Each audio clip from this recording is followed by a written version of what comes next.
The problem with geometric sequences for modeling. Number one, the pretzel effect. The pretzel effect. We all know what the pretzel effect is, don't we, everybody? Yeah, don't we? Just seeing whether Emmy will go, no, I do not know what the pretzel effect is. But she's not going to. I was explaining to the rest of the class that a pretzel is like a baked good that's all twisted up, and when you pretzel something, it you have to twist it in order to make it work, I suppose.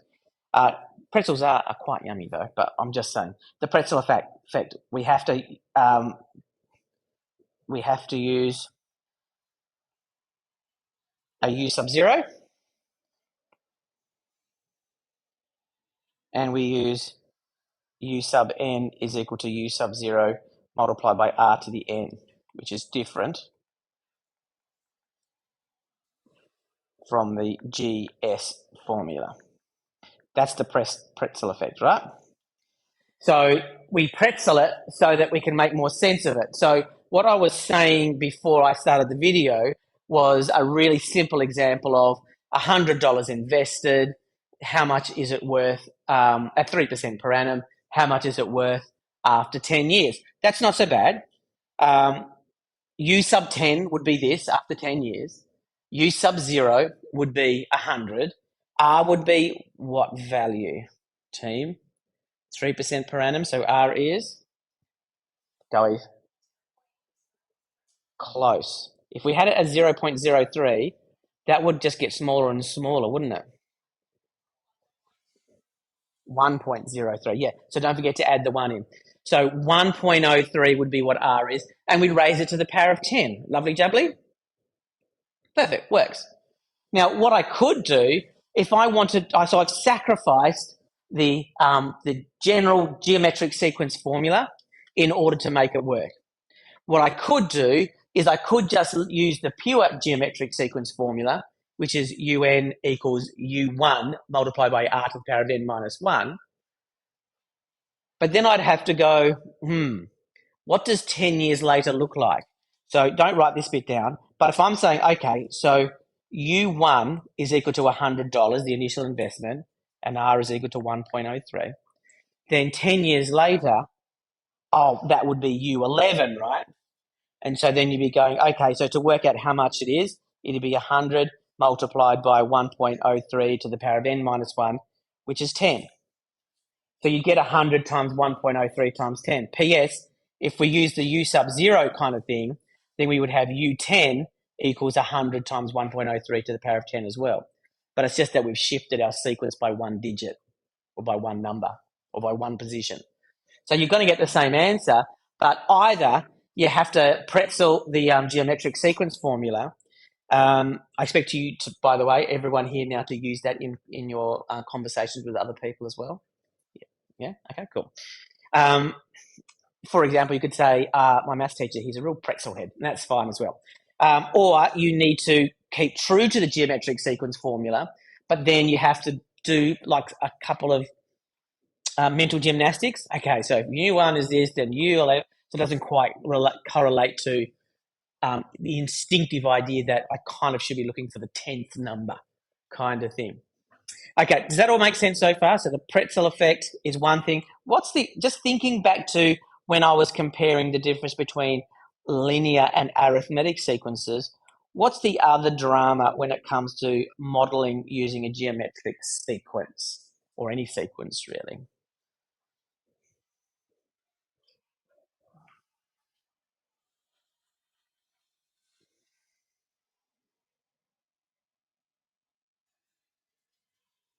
I feel like I failed you as a teacher. Either I haven't invested enough time into getting you to think clearly, or I haven't invested enough time into getting this group to be willing to discuss and make mistakes even if you say the wrong thing. So I apologize for letting you down, guys. But number one, if you don't get it, that's fine. I'm sorry.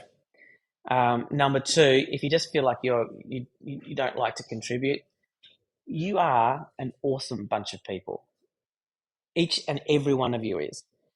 And I would 100% guarantee that if you contribute in class, I don't think I'd see one rolled eyeball, even if you get it really wrong.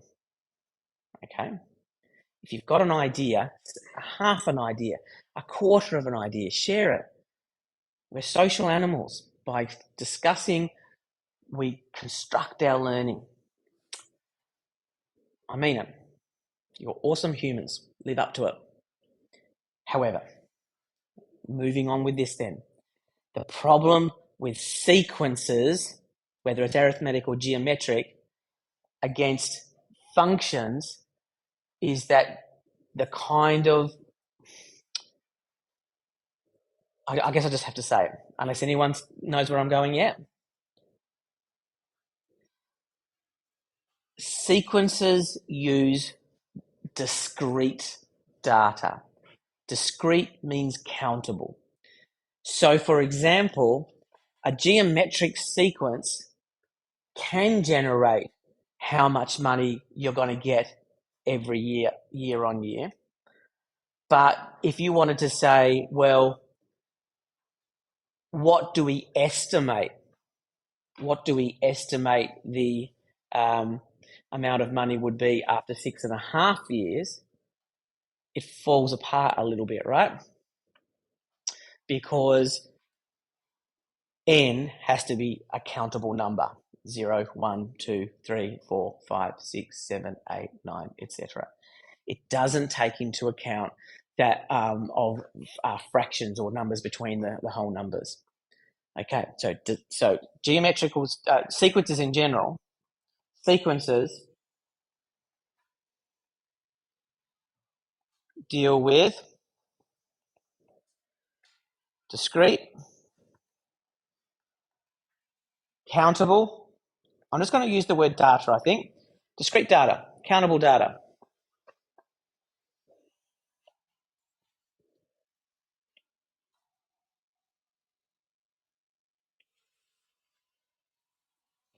Functions are more appropriate. Oops, more appropriate.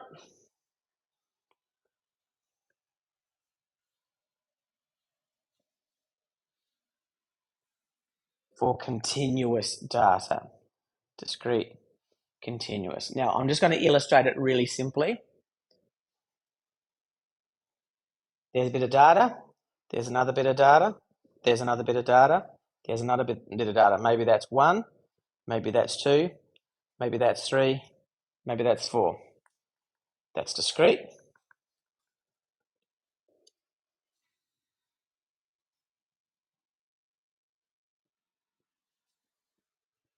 That's continuous. Does that sort of description there, 4 dots versus a line between 1 and 4, does that make sense to you, or do I need to explain a bit more? Okay. So with continuous data, I'm not just looking at 1, 2, 3, and 4. I'm looking at all the values in between 1, 2, and 2 and 3, and 3 and 4 as well. So 1.5, 1.25, 3.6, potentially pi. If we're looking at lots of different kinds of numbers, pi is somewhere between 1 and 4. So all of those would count with continuous data. Okay. So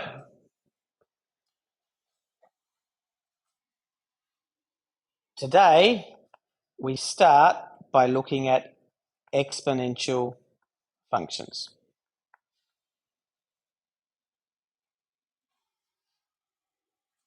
It's the function equivalent of a geometric sequence.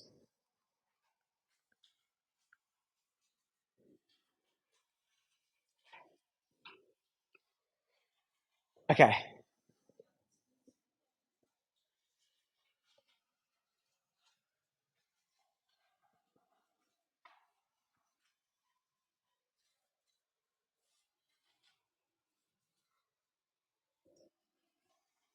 Am I making sense so far? The functional equivalent.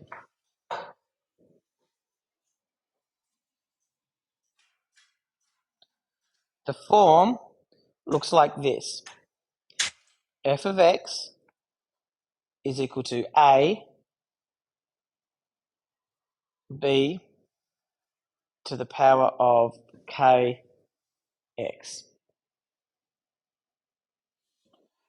A b to the power of kx. Here we go.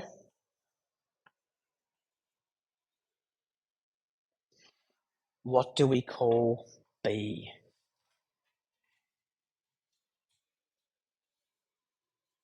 This is just recall. Either you know it or you don't. So I'm thinking index notation. When we've got an index, when we've got a number with an index in it, what do we call the number we raise to a power? Yeah, well done, the base. So that's called the base. That is called the index, but a bit more of an acceptable term at this level of mathematics is calling it the exponent. Have you heard of that before? Exponent in that sort of field? Cool. And so now I want us to get used to talking about order of operations with the E standing for exponents. So who knows BIDMAS, BODMAS, BOMDAS, BODMAS, BOMDAS, BIDMAS? Okay, we're all going to scrap all those. Also BODMASAB and BIDMASAB, it's just harder to say. All of those are equivalent. We're going to scrap those and we're just going to call it from now on BEDMAS. Okay? BEDMAS is a way of describing priority. So BEDMAS says brackets first, then exponents, then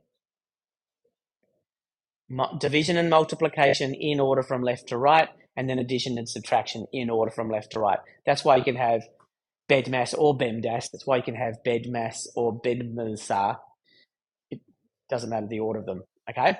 So when you see this, you can see, I hope, that B is the base. It has been raised to a power, whatever kx ends up being, and then the result is multiplied by A. This is not AB to the power of kx. Why? BEDMAS. Okay, because this multiplication has to happen after the power has been applied. So the power gets applied to what's next to it, B to the power of kx, and then the result is multiplied by A because BEDMAS tells us so. Is that all making sense? Yeah.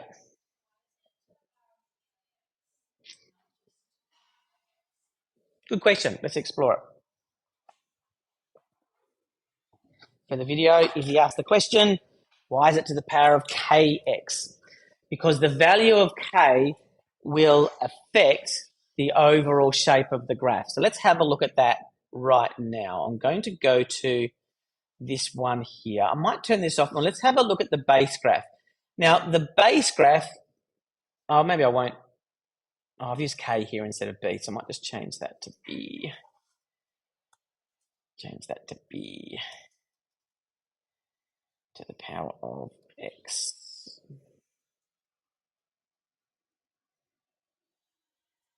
Kx like that.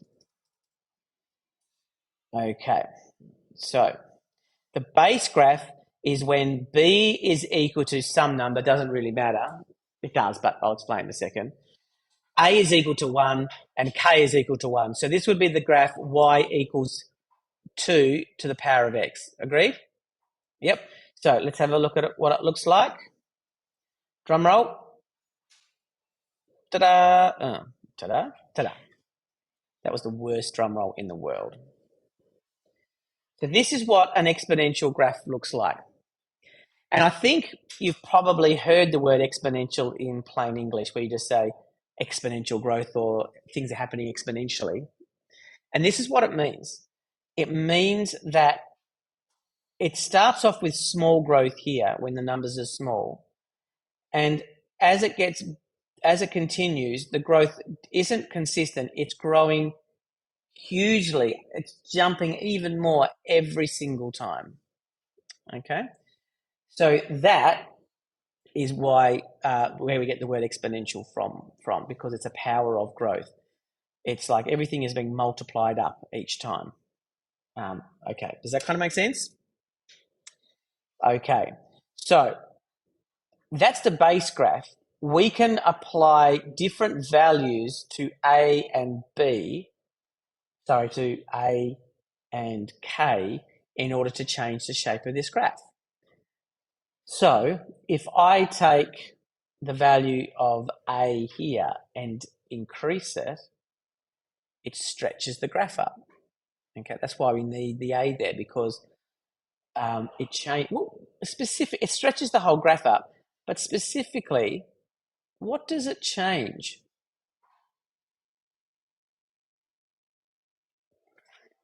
Yeah, who said that? Thank you, because I reckon I'm asking really bad questions today. I'm sorry about that. But yeah, which of the critical values changes as a result of the stretch the y-intercept? Excellent, thank you. And if we have a look at this, in the base graph, so I'll go back to a equals 1, the y-intercept is 0, 1. Does that make sense? Why is it 0, 1? Well, hang on. To answer that, this is a 2 to the power of graph. If I made this 4 to the power of, what's going to happen to that y-intercept? Is it going to double or is it going to halve? Straw poll. Who thinks it's going to double? Who thinks it's going to halve? Okay, if you did not put your hand up then, you'd be right. Because if I change it to 4, you can see the graph's got steeper, but the y-intercept is still 0, 1. Why? Iris.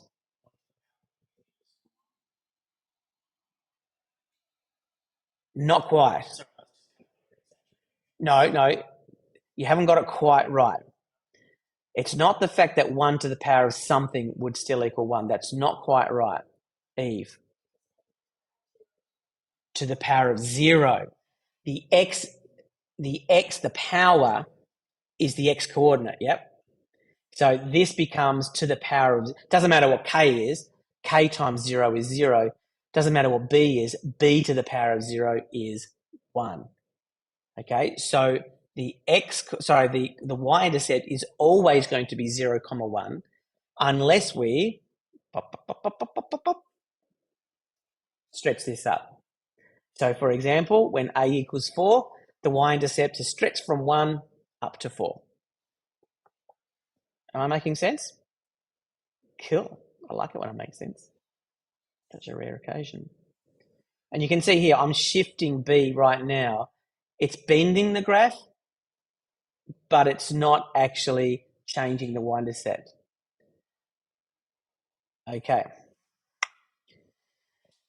Generally speaking, we make B a positive number. Okay. If I go to B equals to a half, what do you think's going to happen? We've kind of done this with geometric sequences already. Think about B is like R, right? B is a bit like R. A is a bit like U sub 1. So B is like R. So what do you think will happen if I make B equal to a half? Go for it. Become more negative? What's your reasoning for that?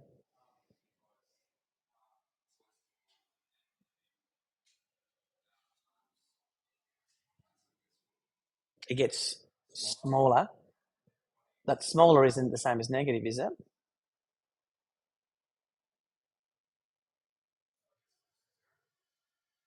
Yes, well done. Good correction. I always think of like, people think of negative numbers as being smaller because it's kind of like how you sort of grow through your maths, isn't it? Like 10 is bigger than 2. And we know that negative 2 is further down the number line than positive 2. So negative 2 is smaller than 2. But I would argue that negative 2 and 2 are as big as each other, but they have a different meaning. All right. So negative 2 means like you're owing or there's a deficiency. And an example of that would be like if Iris had $1 million and Miles owned $1 million, we would represent that by $1 million and negative $1 million, and both of them were are quite significant amounts of money. But Miles is in trouble and Iris is happy. Not that money makes you happy necessarily, Iris, but you get what I'm saying. Okay, so Miles corrected himself, and he corrected himself really well. So if I go to 0.5, again, didn't change the y-intercept, but our graph goes from a growth graph to a decay graph. And we talked about that with geometric sequences as well, right? We go from growth to decay. So it starts off really, really, really big and then gets really, really, really small. Okay. The reason why is, of course, if we've got a half to the power of 5 and then we go to a half to the power of 6, we're just going to be multiplying by another half. So it's going to halve again. So every time we go up by a whole number in x, we're going to be halving what's happening. So that's why we get decay instead of growth. Okay, so that's that. So we've got decay graphs when it's a fraction. We've got growth graphs when it's bigger than 1. And when b is equal to 1, can anyone remember what I called that as a sequence? Because it works for functions as well. If b equals 1, process it in your head now. What would happen if I had y equals 1 to the power of x? Now you can say what you said before.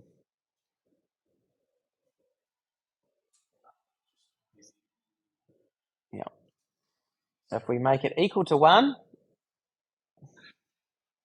we would get a flat line, because 1 to 1,000,000 is still 1. 1 to 1 is still 1. 1 to the negative 3 is still 1.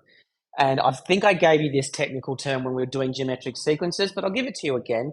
The technical term for an exponential graph where b equals 1 is boring. This is a very, very boring graph. If you want a slightly more fancy word, you can use the technical term trivial. It is a trivial graph when b is equal to 1. There's nothing more to be said about it. Okay. We've got a special base we're going to have a look at another time too, called Euler's number, but we won't do that today. Izzy, I know I haven't answered your question yet, but I'm getting there, I promise. Okay, so generally speaking, in the case of a geometric sequence, this power is always just 1, then 2, also 0, then 1, then 2, then 3, then 4, then 5, discrete countable numbers. X being a variable, a continuous variable, means that x can be all sorts of numbers, including negative numbers and so on. What k does is it kind of scales in a different way. So, for example, if I say k is equal to 2, what's that going to do to the graph? Is it going to make it grow or shrink? Who reckons it will grow? Who reckons it will shrink? If you didn't put your hand up as well, I still haven't got through to you. I'm so sorry. It is okay to put your hand up and get it wrong. I would say it is more okay to get it wrong than to feel so vulnerable you can't put your hand up for this. I rarely electrify seats. I have no buzzer I can press to electrify if you get it wrong. So you're physically safe, and I think you're emotionally safe too to get things wrong, team. It's okay. Let's have a look at what it does. So if you said it increased, you're pretty much right. It feels like it's flattening, right? But what we're doing really is we're screaming through the values faster. Okay, so what used to be b to the power of 1 in the old graph, I might even put the old graph there so you can see it next to each other. B to the power of x. What used to be like this is now screaming up the charts a lot faster. Okay, so it's actually zoomed a lot more quickly. Okay, good so far? That's what k does. So we need the k because it affects the x coordinates. It affects the graph in terms of the x coordinates, I suppose. It adjusts the x coordinates to make it grow faster or to shrink. Alrighty. What happens if I make k smaller? It stretches out. What happens when I go to k equaling 1? What should I see? I'll just do this as well. Bring that back to 1, so I'm only looking at one change at a time. So there's k equal to 5. Stretched it up. It's going down, down, down, down. What happens when k equals 1? It should be exactly the same as the black line, right? And guess what? It is. Cool, cool, cool. What happens when k is a fraction?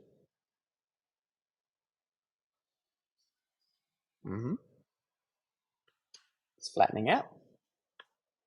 Or, you know what? I say it's flattening out. What it's actually doing is it's stretching this way. It's stretching in the same direction as the x-axis. So it's actually stretching out. But the net effect that we can see is that it's like it's slowing down. But what's actually doing is it's stretching out. What happens when k equals 0?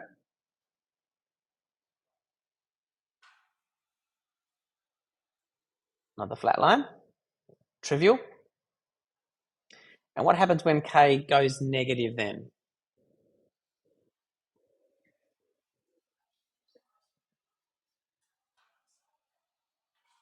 It's good. That's a really good answer, Eve. Putting it into growth and decay terms, it goes from growth to decay. Why?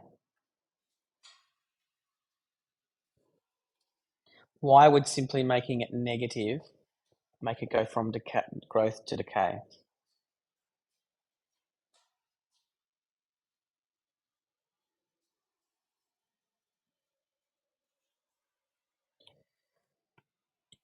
You've got 30 seconds, maybe a minute to talk to the person next to you. Why does making k negative make it flip? Excellent. Excellent. The power of a negative becomes a fraction. So if I have a look, I hope you all got that. If you didn't, that's okay.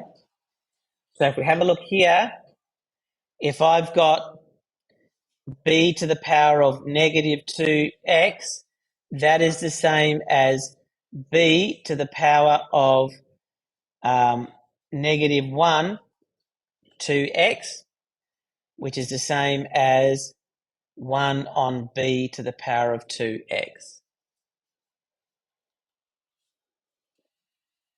Okay, so if b was a fraction, was a number bigger than 1 to start with, like 2, then the effect of having a negative here will convert this into 1/2.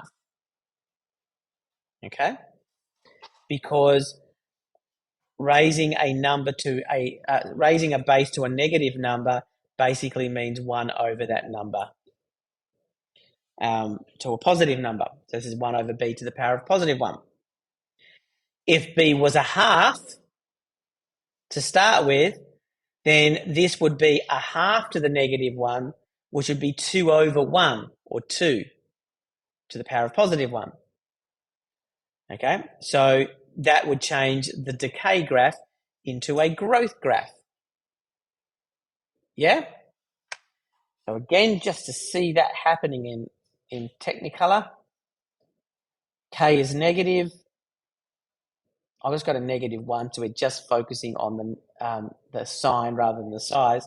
We can see it's a mirror image. The purple line here is a mirror image of this. This is growing, this is decaying, but otherwise it looks identical.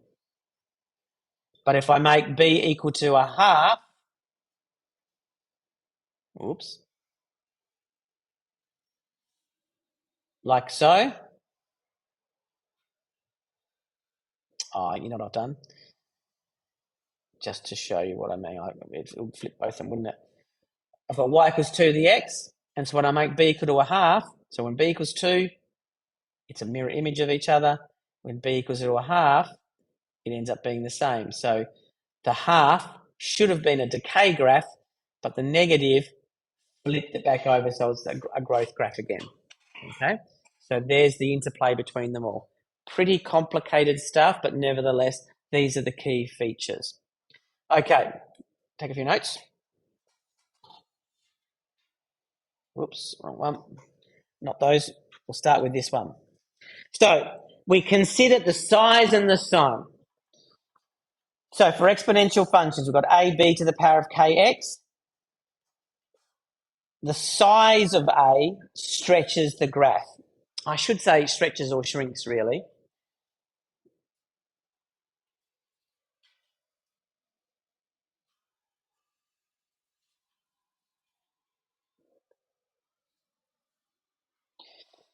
It stretches or shrinks the graph. It affects the y-intercept. The sine of A, we didn't look at this. The sine of A affects whether it's above or below the x-axis. Gee, I'm speaking quite loosely here, but it will do. There's a whole, for those who did methods or maths extended last year, there's a whole branch of maths which is a bit tricky to get used to called transformations. Does that kind of ring a bell? I'm not asking you to recall. Transformations is when we apply, we create a new function by looking at a parent function or a base function and then adding, subtracting or multiplying that function by a number. And the new graph is a transformation of the parent graph or the base graph. This is what we're doing here. We're transforming the basic function by looking at shrinks, etc., etc., etc. Stretches and shrinks, etc., etc., etc. Okay, the sine of A affects whether it's above or below the x-axis. This is what we would call in transformation land a reflection. I'll flick back for a ticky. You might not have quite finished that, but I will return. So in my graph here, if I turn A to a negative graph, I'll flick it back to 2. I'll flick K back to 1. So we're just looking at the A again. So they're on top of each other. But if I make A equal negative 1, it's a mirror image below the x-axis, like so. Which kind of makes sense because all we're doing is we're taking the basic graph and we're multiplying the output by negative 1. So where it used to be b to the power of 0 is 1, and then need to make a negative, so that becomes negative 1, etc., etc. We will formally look at transformations. I'm trying to just give a vague impression of it at the moment so we can sort of move forward. Okay. Yep. That one? Which one?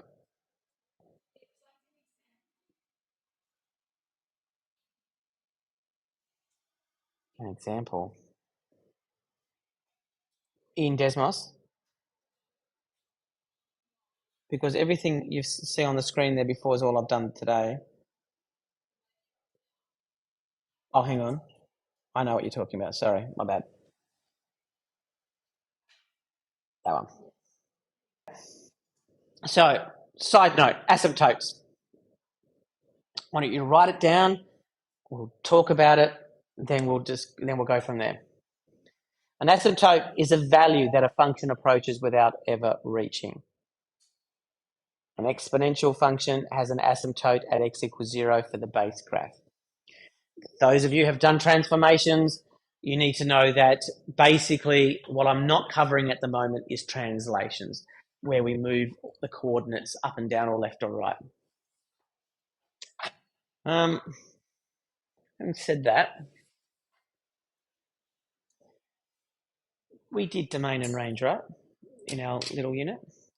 Okay, just as a bit of a stretch moment for a second, after you've written that down, just in your mind, you don't have to write it down. What is the domain and range of an exponential function based upon what you know right now?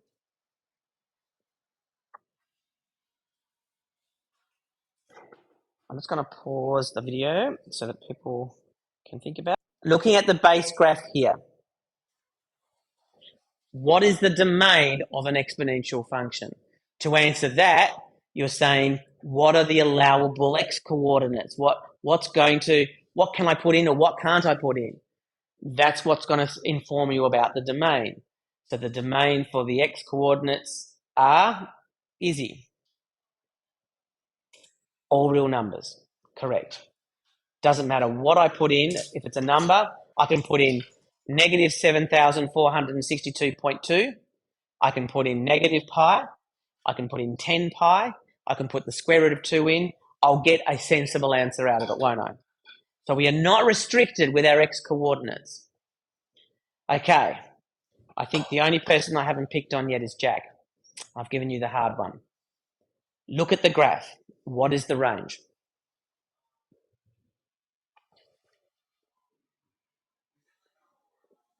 Correct?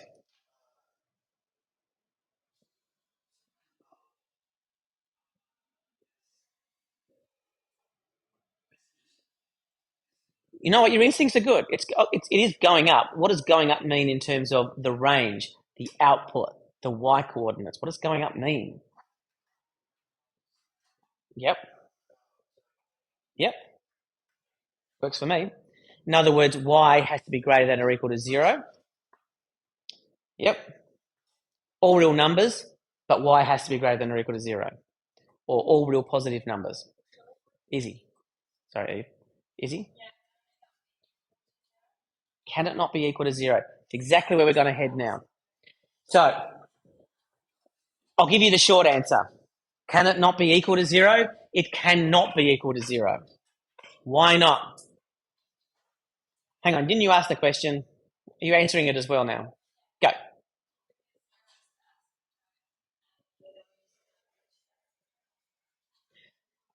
You're right, but I feel like we've set it up that way. The asymptote is at 0, therefore it can't be equal to.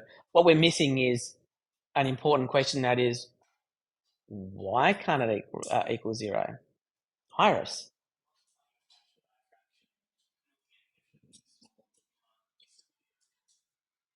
Beautiful.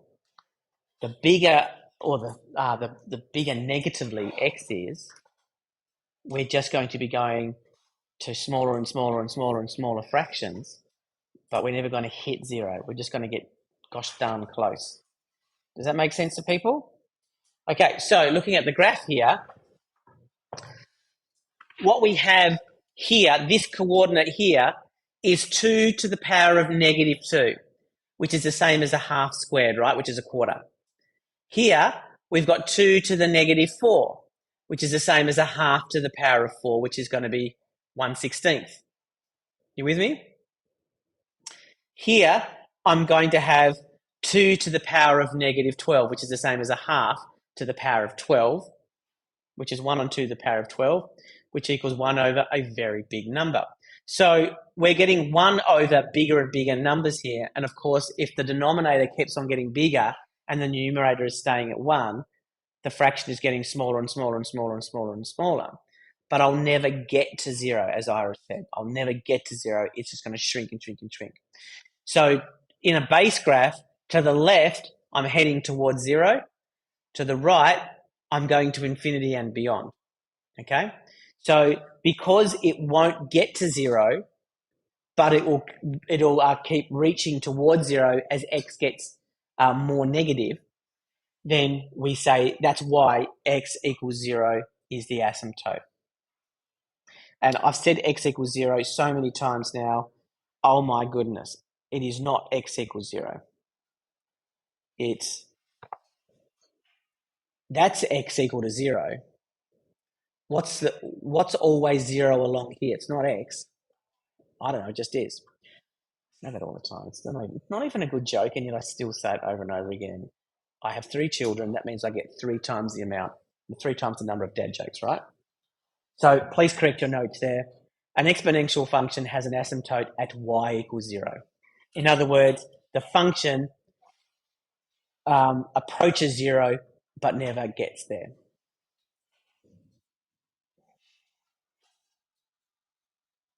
So we've got the size of k stretches the graph horizontally. The sign of AK, the sign of k flips it from growth to decay. Okay.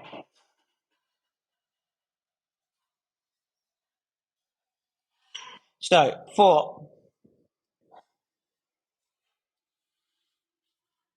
given B greater than 0.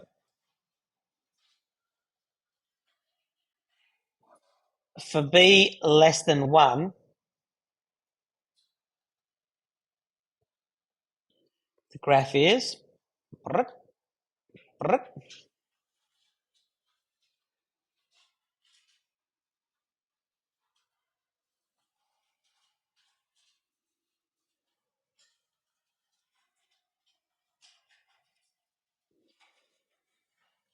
going to look like this. And you're going to put in an asymptote, preferably in a different color if you can, but if you can't, that's fine. You put a dotted line in and you say y is equal to 0. This is for the graph, by the way, because I guess I wasn't very clear. Y equals b to the power of x. That's what it looks like.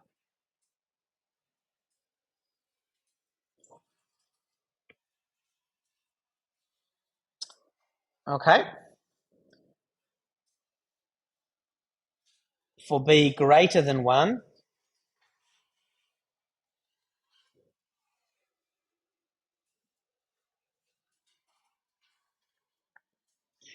the graph is like that. I tend to put arrows on the end of my lines, as you should know by now. Greater than 1. Overall, b has to be a positive number. So for b less than 1, that means it's between 0 and 1, right? That'll give me a decay graph. But for b greater, oh, sorry, I said 0. I thought you were correcting me the other way. For b greater than 1, thank you. Was that you, Maddie? For b greater than 1, keeping me honest. For b greater than 1, the graph is a growth graph. And that is for y equal to b to the power of x as well. And we put our asymptote. So the asymptote hasn't changed at all. It is still along the x-axis.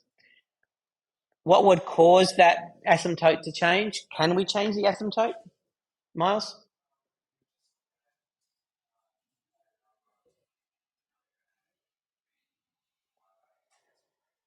Good, excellent. So if I add a positive number, I'm going to lift the entire graph up, including the asymptote.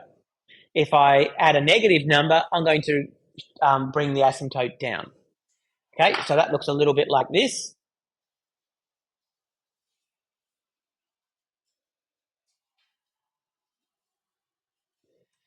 Plus, this is not a standard letter. I'm just going to use it. There we go, h equals 1. Can you sort of see it's heading, well, make it h equal 2. Can you see how it's sort of heading towards 2 now? Or if I go h equals -2, then it's down below the x-axis here. Okay, so that's what I'm talking about. On the base graph, so no h at all, the y-coordinate is 1. What is the x-coordinates of the, sorry, what are the x-intercepts of this graph? There aren't any. Because didn't we just say that the range is above 0? Last thing, and then we'll leave it there, real brief.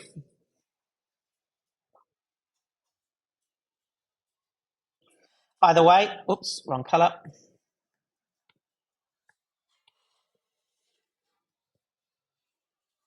Either way, for y equal, I'm just doing b to the x, I'm not doing the a and the k, so that we can just keep it pretty straightforward for this. The domain is equal to, there's a few ways you can write it, right? You can write it like this, or you can just go like that. X is a member of all real numbers. I think we've done that notation already, right? The range is equal to 0 to infinity. Okay, so just we've done. I'm sure we've done interval notation. That round bracket means 0 is not included.